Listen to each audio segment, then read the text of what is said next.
Todos, queridos que seguem a Domus Áurea. Estamos aqui já aquecidos para começar a live com o Dr. Gustavo, vou chamá-lo, e a Catiane. Sejam todos bem-vindos. Dr. Gustavo, bom dia.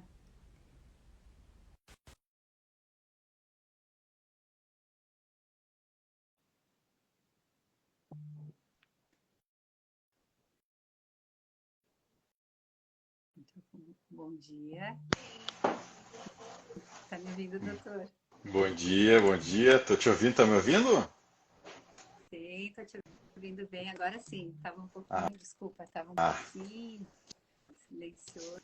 E como está? deixa eu só ver se eu estou na internet. Bom dia, Geórgia, entrando. Tudo certo. Bom Bom dia. dia, Catiane. Sejam todos bem-vindos. Essa live tem o objetivo de esclarecer muitas dúvidas. Bom dia, Cati. Bom Eu vou dia, iniciar bom dia, tudo apresentando bom? vocês. Bom dia. Vou apresentar vocês e depois a Cati vai conduzindo.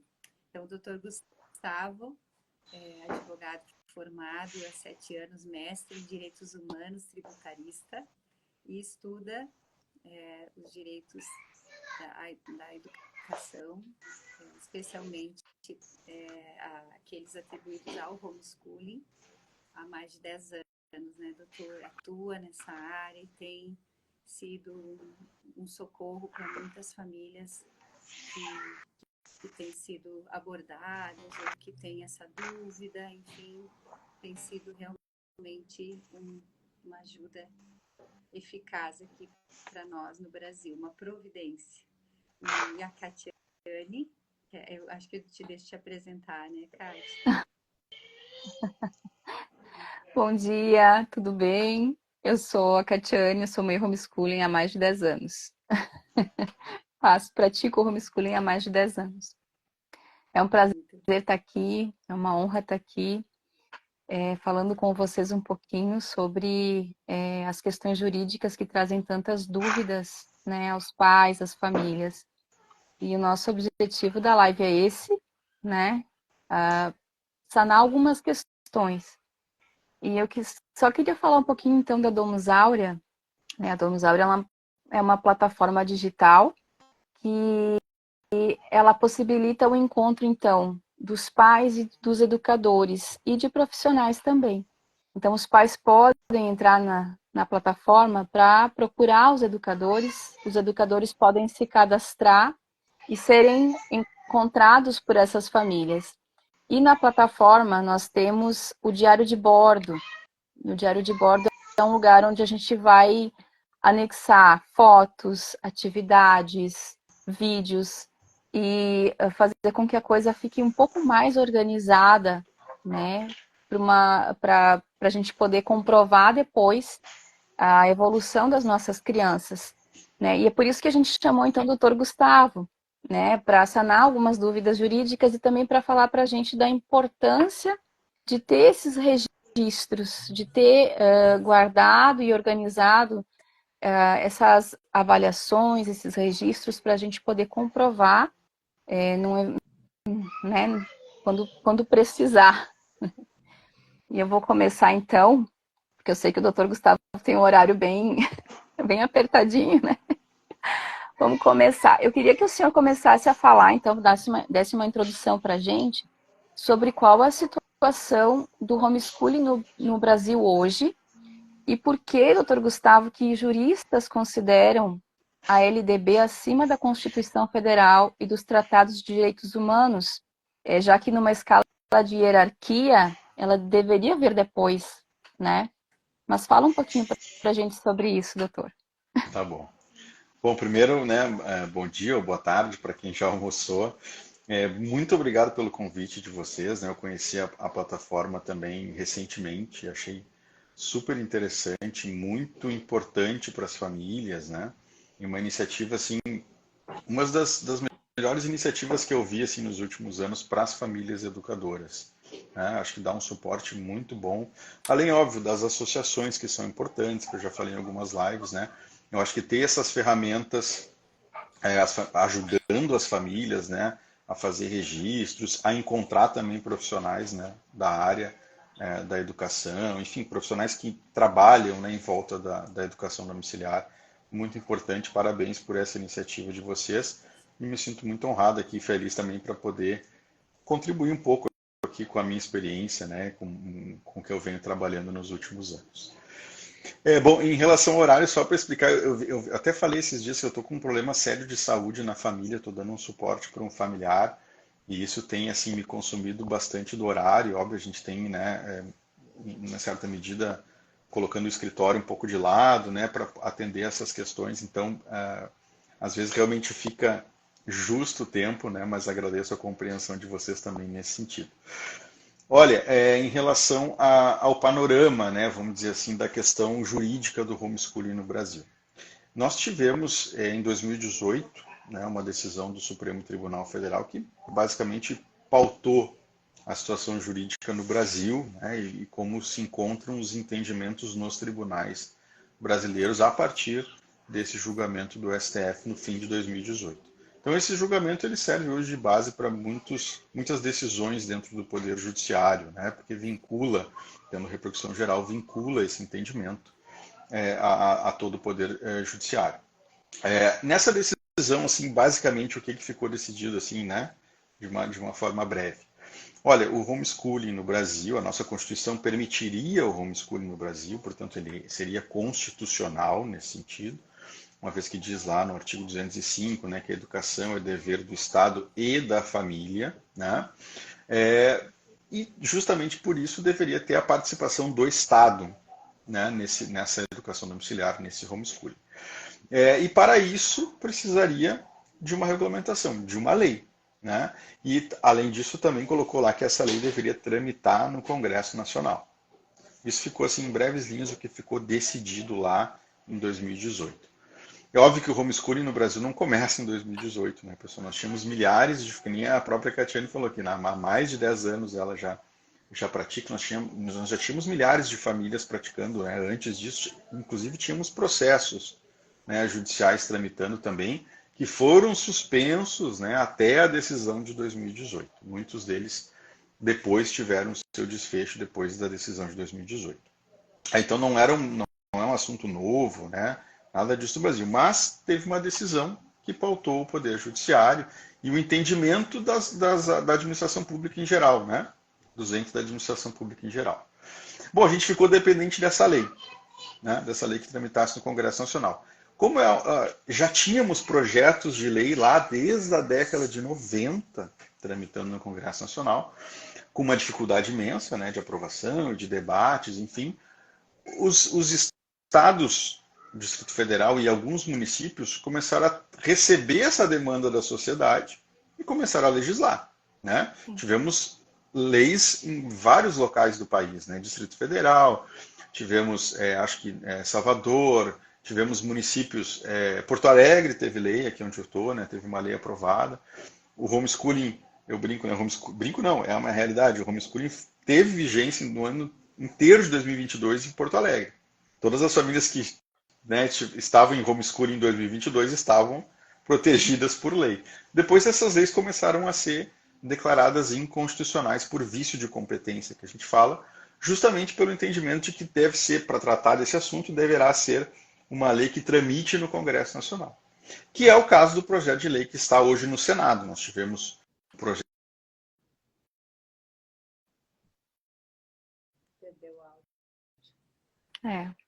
Professor. O áudio. Não estamos te ouvindo. Agora. Alguém está me ligando. Agora voltou. Voltou. Deve ser as empresas de telefonia.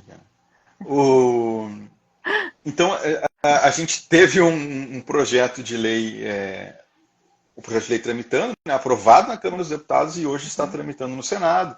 Tivemos audiências públicas, né, chamamento de audiências públicas para debates, né, enfim.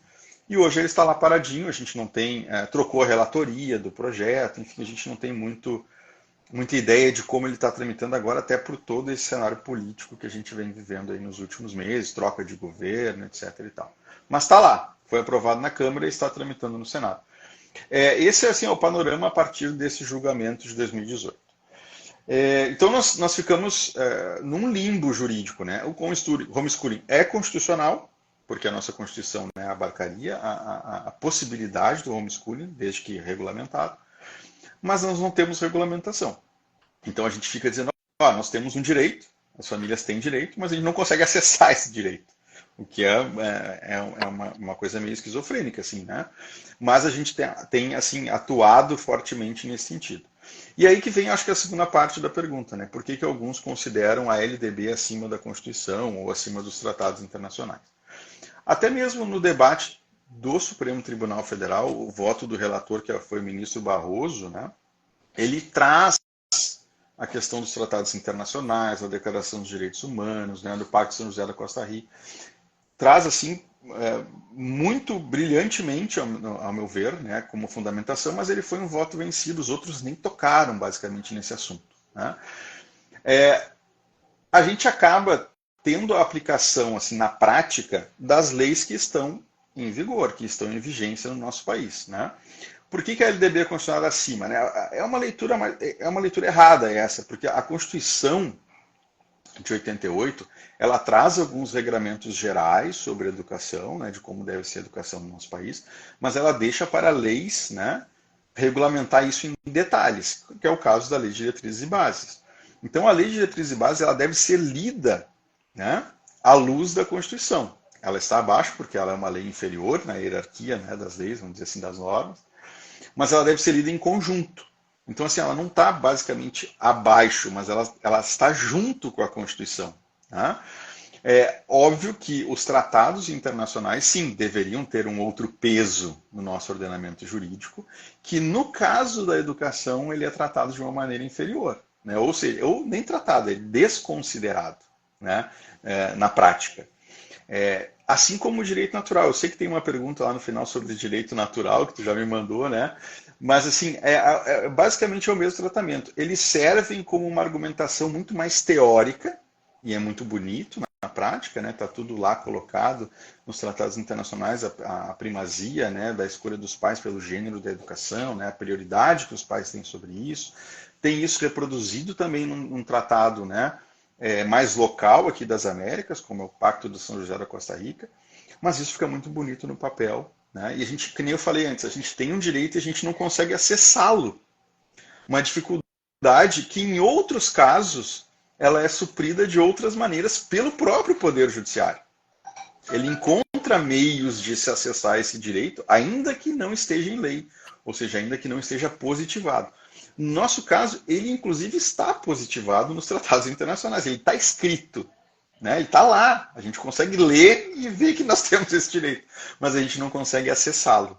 E assim vem sendo o entendimento do Poder Judiciário. Né? Até o direito natural, eu brinco, assim, eu acho muito bonito, eu estudo direito natural, já dei aula na faculdade sobre o direito natural, acho que é um direito, né, dos pais, realmente aquele direito a priori, aquele direito que não precisa estar em lei, mas na prática ele já está basicamente superado no Poder Judiciário. A gente trata ele academicamente.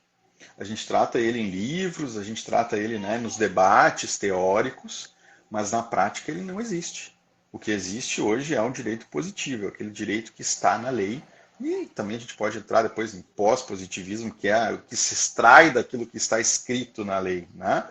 Mas aí já é um debate também abstrato e teórico aqui, que a gente não precisa entrar neste momento.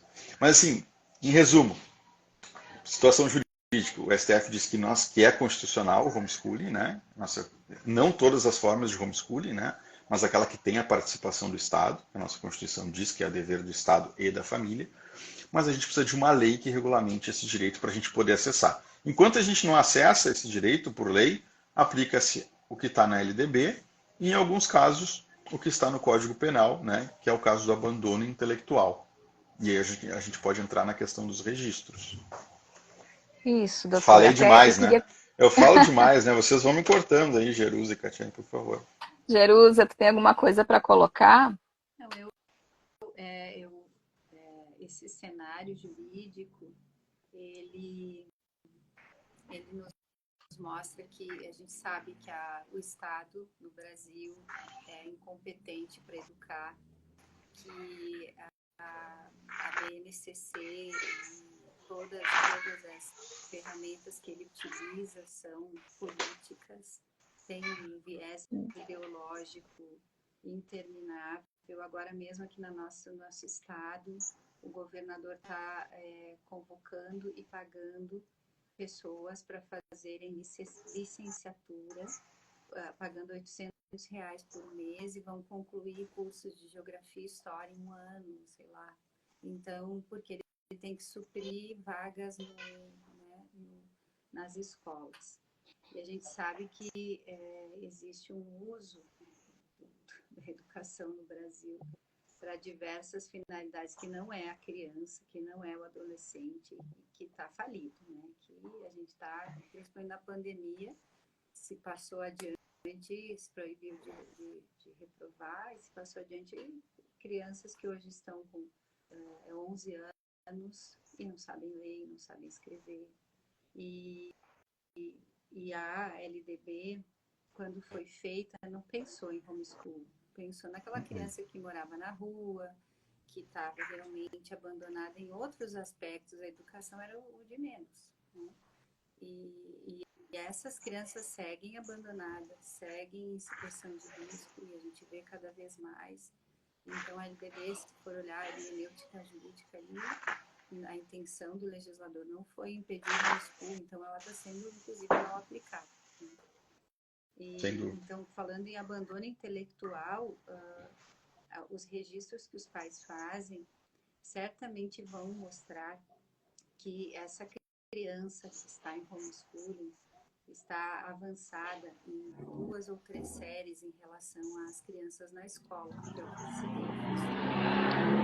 tem 90% dos casos de homeschooling, a não ser crianças que fazem homeschooling porque têm necessidades especiais, e aí não tem que olhar por essa linha, se bem que também elas são muito beneficiadas pelo homeschooling. Então, esses registros, né, eles servem como uma prova de que os pais estão fazendo a sua parte, não estão abandonando, ao contrário, né? Mas também servem para demonstrar que o conteúdo, culturalmente, para dar um exemplo, né, a impactar essa cultura desse fechamento dos conselheiros tutelares, ou da ignorância. A maioria ignora, não sabe que existe. Nós tivemos um caso agora de uma cidade pequena que chamaram os pais lá, ninguém sabia que o homeschooling existia, nunca tinham ouvido falar, não sabiam o que fazer. Então, se chega um pai e uma mãe com registros bem feitos, isso impacta a cultura local. Né? E não leva a judicializar uma questão que não é judicializável. Eu queria que o doutor respondesse essa questão, porque eu acho que muita gente confunde qual é o papel do conselheiro tutelar, num caso desse, se ele pode arquivar administrativamente um procedimento que foi aberto por dúvida se essa família está ou não. Porque o que me parece é que eles estão atuando como funcionários do setor de vagas. Então, o conselheiro só pega o pai e a mãe e leva lá para o setor de vagas e diz: precisamos achar uma vaga para o seu filho. Nem olha tudo que os pais estão fazendo, né? Então, qual é o papel do conselheiro, por lei? Porque ele não é nem concursado, ele é um cargo ligado à prefeitura. E qual seria o papel dele se ele pode arquivar? Porque muitos pais desistem de dialogar com o conselho e a gente não impacta a cultura, né? Vai ficando uma situação de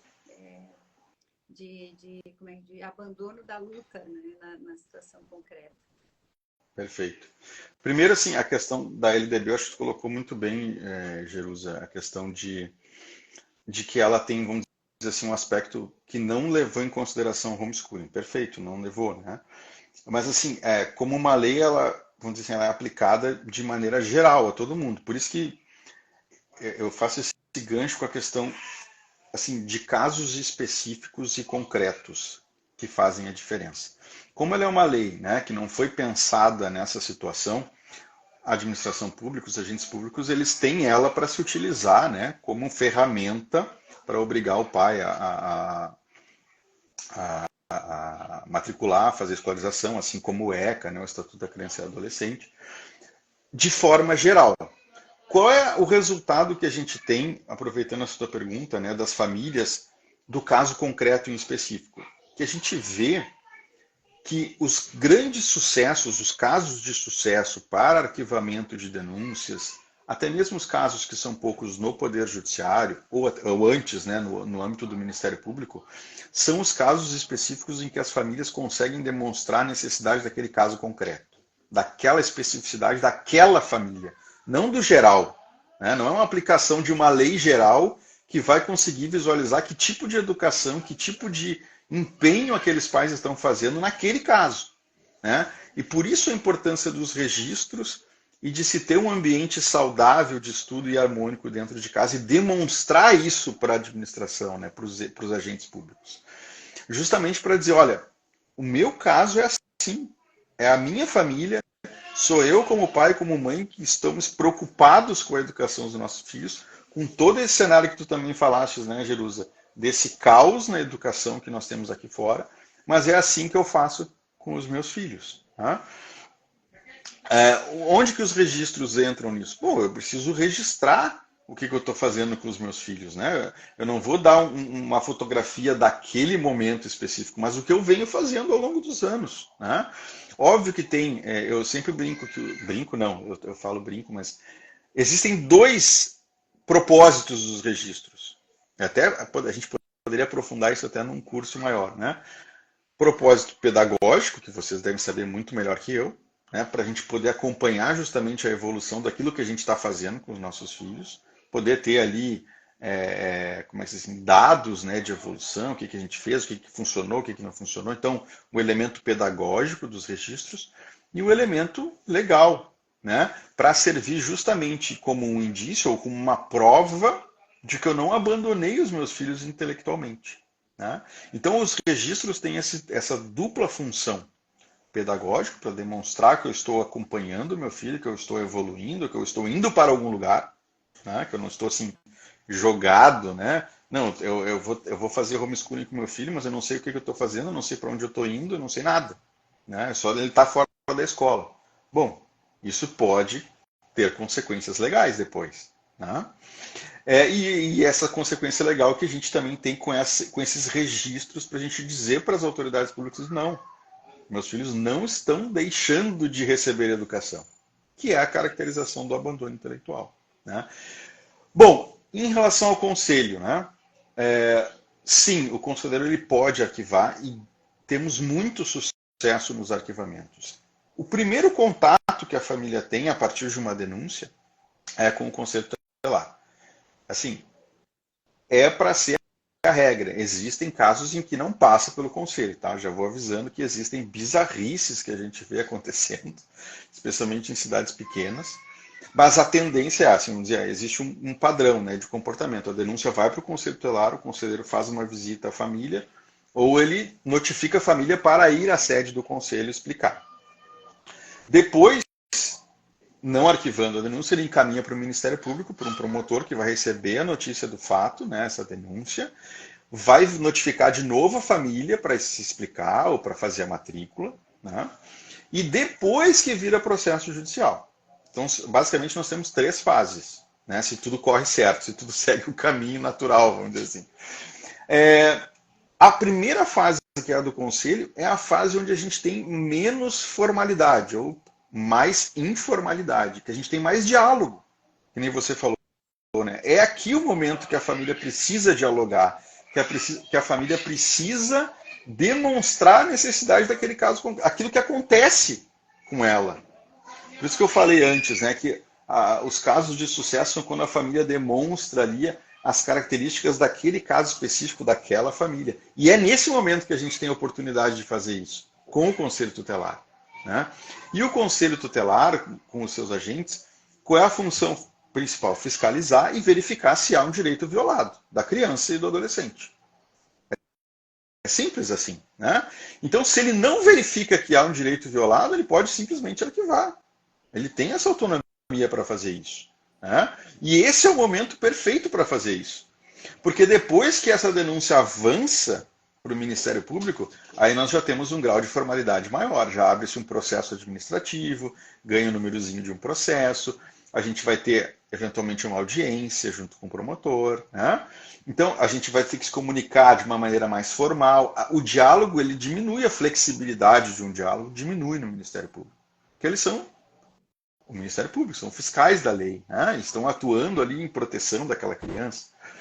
E depois se avança para um processo judicial mais formal ainda. Então o nível de formalidade ele vai aumentando. O momento principal para as famílias terem esse diálogo, essa flexibilidade de se explicar e de demonstrar que estão fazendo isso conscientemente é junto ao Conselho Tutelar. E por isso a importância dos registros. Por isso que a gente bate tanto nessa tecla, né? Porque aqui eu estou mostrando para o conselheiro que a minha vida é organizada. Eu organizo a educação dos meus filhos. Não é uma coisa aleatória. Meu filho estava na escola e eu falei, não, amanhã eu vou começar homeschooling. Sai daí, vem para cá, vamos começar em casa. Sabe aquelas escolhas assim impensadas? A gente não pode demonstrar isso para o poder público. De jeito nenhum. A gente precisa demonstrar que a gente está ali, atento às questões, registrando, né?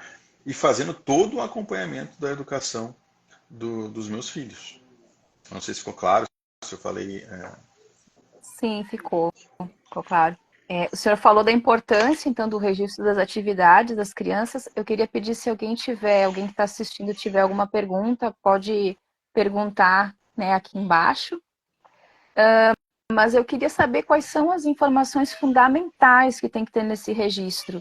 O que uma mãe, como eu, por exemplo, que dou aula todos os dias para os meus filhos, o que eu tenho que anotar, o que eu tenho que arquivar, o que eu preciso fazer assim, de fundamental, né? Uma avaliação. Quais são essas informações fundamentais que precisa ter para poder me ajudar numa situação assim? Perfeito. Olha, como a gente não tem lei, a gente acabou de dizer aqui que a gente não tem a regulamentação, a gente está esperando esse tipo de detalhamento, né, de como é que vai ser isso. As famílias, elas estão assim, bem livres para fazer do jeito que quiserem. Né?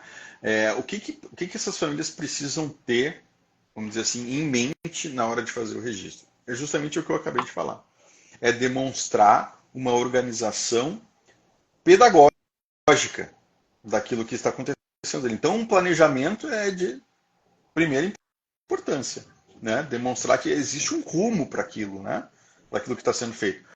Tá, mas que tipo de conteúdo eu estou ensinando? Que tipo de método, né? Método clássico, acho que a Jerusa fala muito melhor sobre isso, né? Método clássico, método, não sei. Olha, isso, não, como nós não temos lei, é indiferente. Tem algumas pessoas que dizem, não, mas tem que colocar a BNCC, né? Para ter ali como um esqueleto do planejamento. Ok, você vai escolher, mas como a gente não tem lei, não é necessário.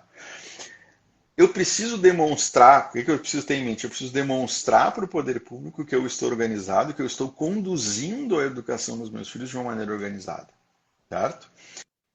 E não só a educação, vamos dizer assim, formal, né, no sentido de ensino e aprendizagem, mas também, e aqui um ponto importante, que eu já tive, antes de falar sobre isso, vejam, a gente está num ponto muito subjetivo quando a gente precisa, pegando um caso concreto, demonstrar para o agente público o que a gente está fazendo com os nossos filhos. Ele vai ser o primeiro juiz da causa, o conselheiro. Então assim, mas se eu usar aqui a BNCC ou se eu não usar, é o conselheiro que vai ser, vamos dizer assim, ter a sensibilidade de fazer esse julgamento no primeiro momento. Então assim, fica aos olhos dele. Veja, né? Mas assim, eu nunca vi um conselheiro levar adiante ou não uma denúncia por se usar a BNCC, por exemplo. De um aspecto único formal. Então você utiliza o método clássico, então não pode. Agora eu vou então encaminhar essa denúncia adiante. Não é assim que funciona. Entende? Você demonstrando a organização do material, planejamento, que você tem consciência do que você está fazendo, e aqui também eu sempre oriento as famílias a fazerem laudos, né, pedagógicos, periódicos, assim, uma vez por ano, ou sei lá, no início do ano, final do ano, faz outro, para ter um acompanhamento ao longo do ano, porque isso aos olhos do poder público também é bom. É necessário? Estritamente necessário? Não. Mas ajuda a demonstrar a importância, a relevância que vocês estão dando ali para esse caminho que vocês estão percorrendo. Então, assim, resumidamente, ter um laudo é bom, né, como uma profissional. Ter um planejamento, esse planejamento tem que ser diário, tem que ser mensal, tem que ser bimestral. Não tem regra. Eu encontro mães fazendo diário,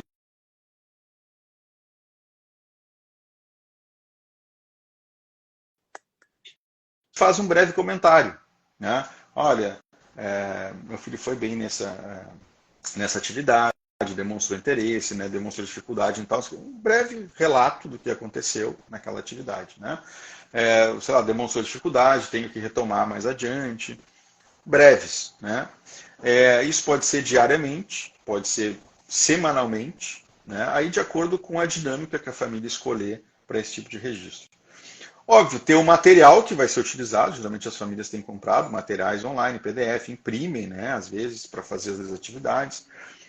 Tira foto desses materiais, ou digitaliza, né, coloca junto. Isso é uma facilidade do próprio aplicativo de vocês, né, que dá para tirar a foto ali do próprio celular, arquivar junto, isso é perfeito, maravilhoso, né? Depois você pode imprimir um relatório daquele mês ou daquela semana de tudo que foi feito ali. Fotos das atividades. Tive já sucesso, em alguns casos, assim, com vídeos, né?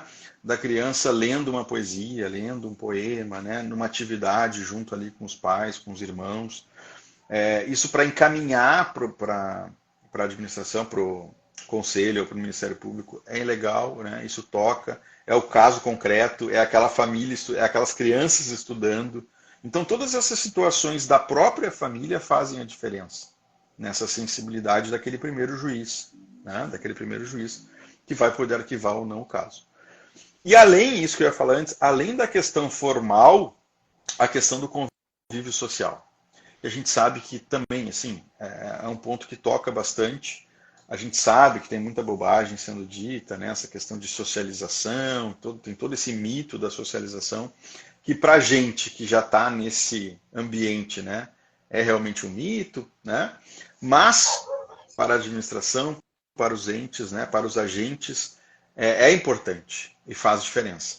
Arquivar esses momentos também. Então, sei lá, um passeio em algum museu, pega lá o ticket de entrada, as fotos do passeio, da família. Se faz alguma atividade extra, né?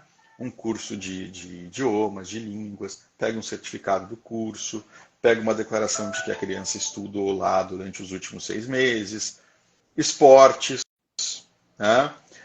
Meu filho pratica natação. Vai até a escolinha de natação e pede uma declaração lá dos últimos 6 meses que a criança esteve lá. Né? Eles emitem essa declaração. Olha, ele fez 6 meses de natação aqui, eu preciso de uma declaração de que ele fez a natação aqui nos últimos 6 meses. Eles vão fazer e vão emitir. Né? Esportes de artes marciais, por exemplo, quando faz a troca de faixa, né? Por exemplo, o jiu-jitsu, o judô, ganha um certificado, não ganha? A criança ganha um certificado.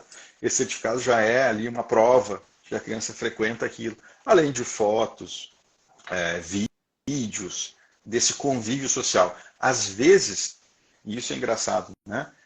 A questão pedagógica ali está muito bem organizada, né? Está tudo fluindo muito bem, a gente demonstra isso para o conselheiro, demonstra isso para um promotor, às vezes eles falam, maravilhoso, isso a gente não encontra em nenhuma escola. Mas, né, a gente precisa da socialização, a gente precisa desse convívio social, então ele precisa ir para a escola.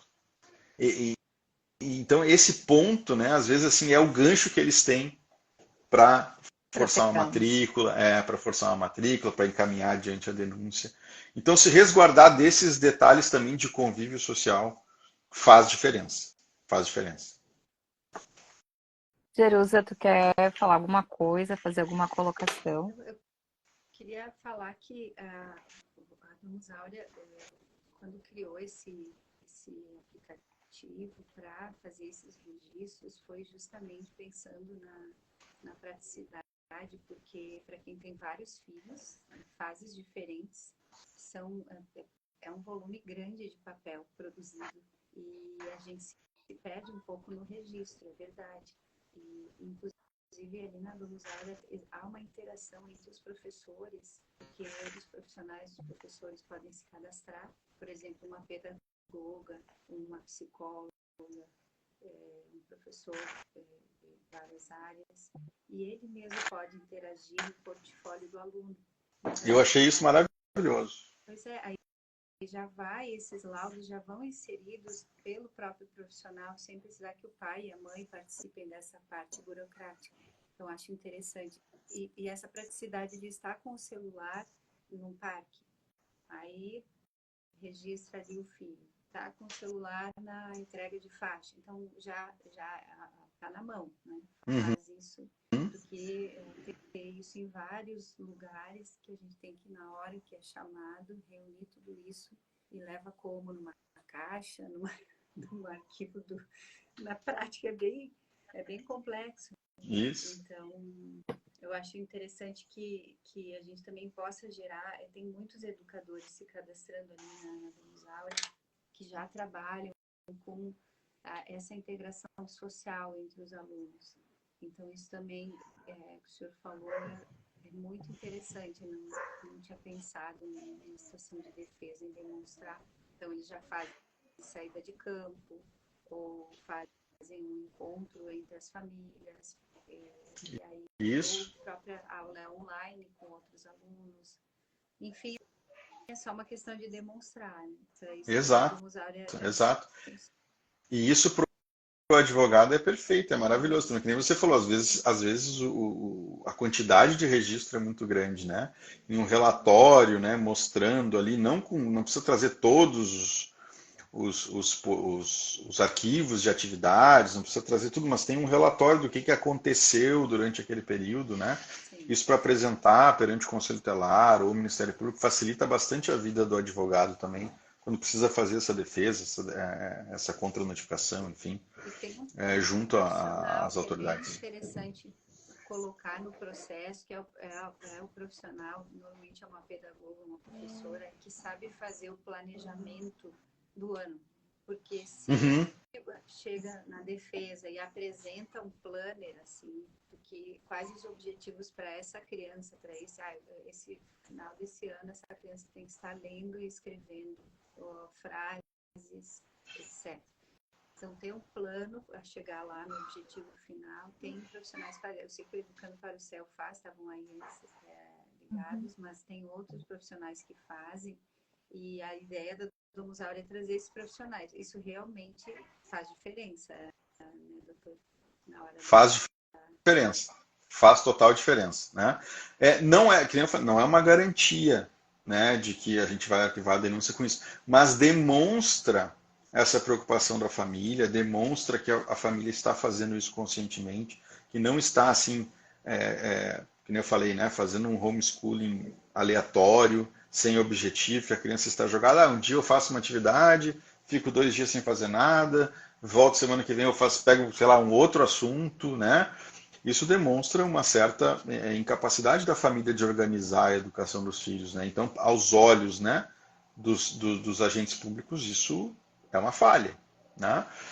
Então, demonstrar essa organização, esse tipo de registro e preocupação, que é a que a família tem que ter em mente. Como vai ser feito isso?